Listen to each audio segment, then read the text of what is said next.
friends, it has been a while since I have jumped on here and did a on-screen video like the good old days, but I thought, let's get back into the mix. This is a great time to do it, and this email that I received from Taskrabbit support is a perfect opportunity to talk about how you can't please everyone. And ultimately, I had a job with this client down here. I'm gonna actually keep the client's name blocked off, although you can't see their last name, and just the first initial of their last name, and you only see their full first name. Just I'm still just going to be respectful and keep the client's name completely blurred, completely blocked. Now that said, I don't know if I should be all respectful. I mean, I'm going to be, because that's who I am. It's how my mother raised me. But it's like, man, she's over here basically complaining to Taskrabbit, and ultimately, usually if someone's complaining, it's usually comes down to the fact that the pricing. Now, obviously, there's something else that's there, but the pricing is usually the biggest issue. They get that bill and they want to complain. Now, of course, when they need urgent help, same day help, last minute help, kind of like an emergency, they have no problem with paying whatever has to be paid. And especially when you go and show up and you work your butt off, it's never pleasing or satisfying to know that someone's over here still complaining about the work that you did. Now, in this particular job, I do get it. The complaint that they have, as you can see, it says they shared concerns about the following: the work wasn't completed or completed according to the task description. So with this particular job, it was a wayfair couch delivery in Beacon Hill. If you are familiar, and I probably should have started it off saying where it was going, so that gives you an idea of the clientele that I'm working with. Not to say I have some regulars that are in Beacon Hill that are great, but again, Beacon Hill, if you know Boston, Beacon Hill, it's a nice area. It's not cheap. So ultimately, this client had a large couch delivered. They should have did proper measurement. This is someone complaining about a job, saying the work wasn't completed or completed according to the task description, which in this particular job, it was to help basically remove a couch from that was stuck in a stairway that the Wayfair team was not able to get up to the apartment. And they could have, I shouldn't say stuck necessarily. It was in the hallway. We'll say that. And the client was not able to move it on her own. Now, they left it there because the belief was maybe it can get up if there was more time, but the Wayfair team didn't have more time to try.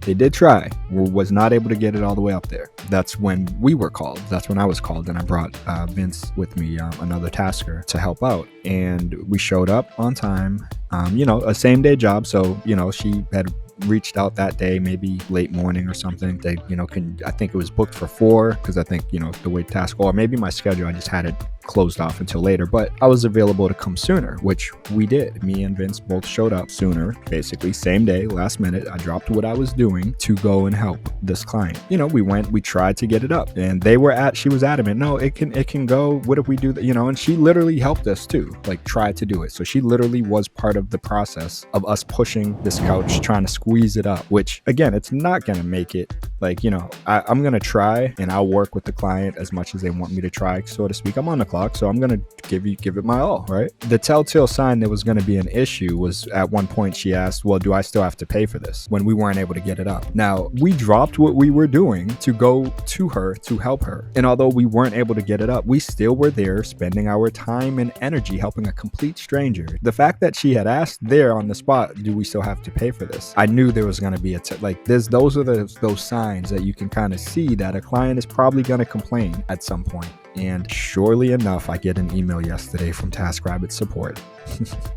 Now, again, I'm not knocking her for trying, I guess, right? She, having to pay for me and my helper. I do have, for me in particular, I have a 1.5 hour minimum. And I do that for me, again, different. Everyone's different. A lot of people on Taskrabbit just do it just because they see other people doing it with no real reasoning or no idea as to why they say, oh, let me do a 2-hour minimum. I don't do 2-hour minimum because I feel like there are, I'm pretty close to Boston, and yeah, with traffic and stuff, you probably, if the job took an hour, and then there's traffic, it's going to take me 30 minutes to get in and out, most likely. So 2 hours it does work in that case, because that's what I think about having that extra 30 minutes. When I say an hour and a half minimum, I'm thinking, well, it's probably going to take me 15 minutes to get somewhere and 15 minutes to get home. I live in Medford, so I'm nice centrally located. I'm close to Boston, but I'm also close to, right up north of the city, or, just west. And so I'm in a good location, but and I understand I probably could do a 2 hour minimum, but I still only do an hour and a half minimum. We were there for at least we spent basically an hour between trying to push up this one section of the couch, get it up. And then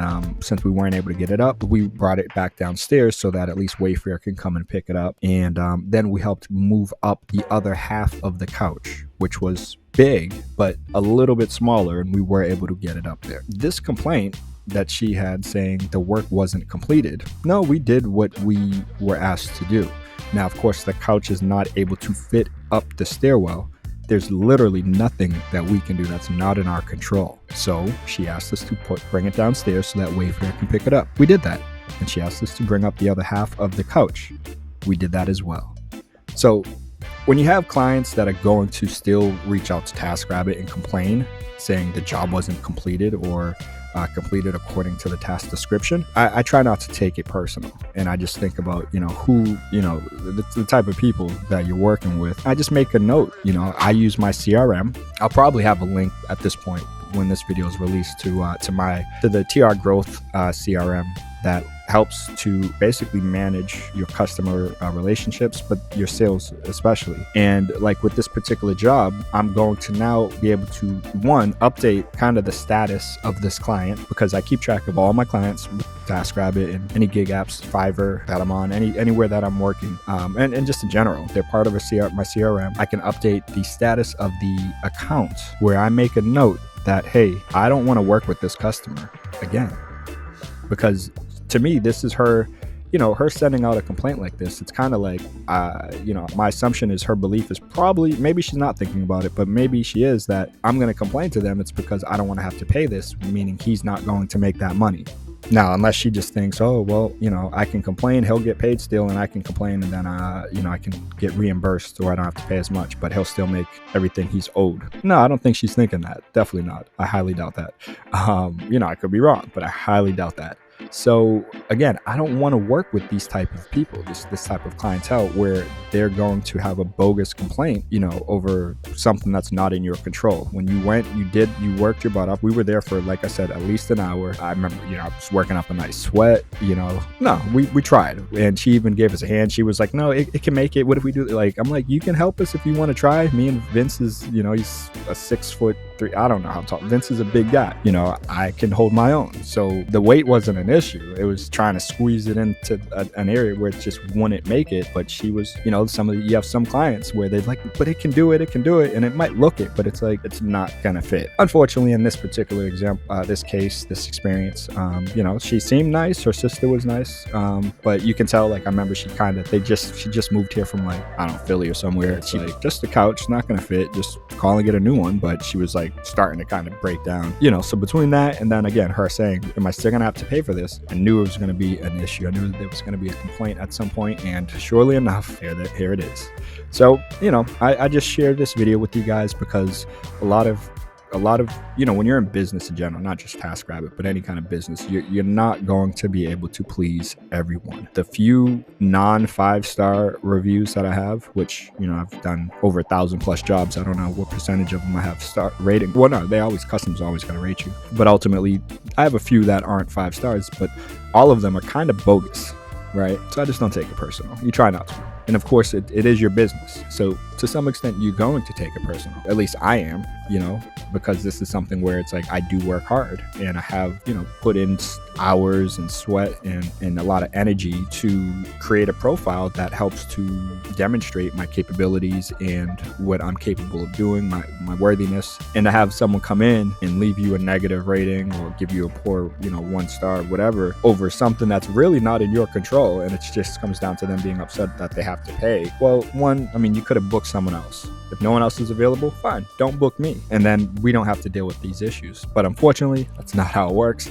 You do have these situations that will arise, but you can't let it mess up your flow. You just got to keep it moving, as I like to say, right? Just keep it moving. On that note, let me know what you guys think about this particular situation. I did respond to Taskrabbit saying, hey, we gave it a shot. We did what we could. The customer had included, luckily, a picture inside of the chat at the beginning saying, can you help us with this? Because it shows a picture of the couch stuck in the hallway where they were not able to get it up any further. And so that works out well, because I literally just pointed them back to that photograph and said, hey, look, this is the picture of the couch stuck. We were not able to get it up for that reason. However, we did get it down, and we did get the other section of the couch up. Now, in this particular experience, I didn't take any photographs. I did bring my GoPro, but I think the camera died before the end of it. So it's not like, oftentimes I will have, sometimes I will take pictures on the job just because I think I did a great job and I feel good about it. Something's really messy, and then, get that before and after. So I love doing that for that reason. I don't do it for this reason, but the more, you work, the more you see the chances of these experiences happening, the more, you kind of want to prepare yourself to deal with any potential obstacles that you might have to deal with like this. Had I taken pictures, I would be covered. I didn't do it in this case. So, that I think, and as I'm saying it, I'm like, man, okay, this might be a good idea to add picture element to the CRM for tasks, for opportunities, jobs that you do basically. I'm thinking out loud. A lot of you guys are gonna be like, what is he talking about?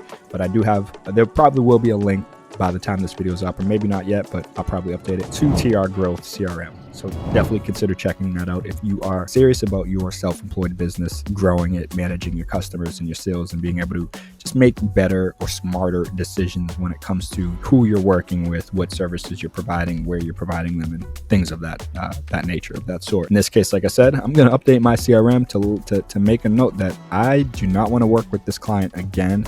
And if I do, there will be a nice firm, a good, I'm just going to put it out there and just let us get on the same page, because to me, I'm kind of, it's kind of like I'm kind of offended that they're complaining to Taskrabbit after the fact, where we went there, worked our butt off. Yes, we weren't able to get it. I tried to help, did everything we could, did what we were asked in terms of, okay, we can't get it up. Well, let's get it down at least. Let's get the other piece up. We did all of that and spent at least an hour there doing so. And then the time it takes me to drive there, then drive back home. Like, at least respect whoever you're hiring. Respect their time, respect their energy.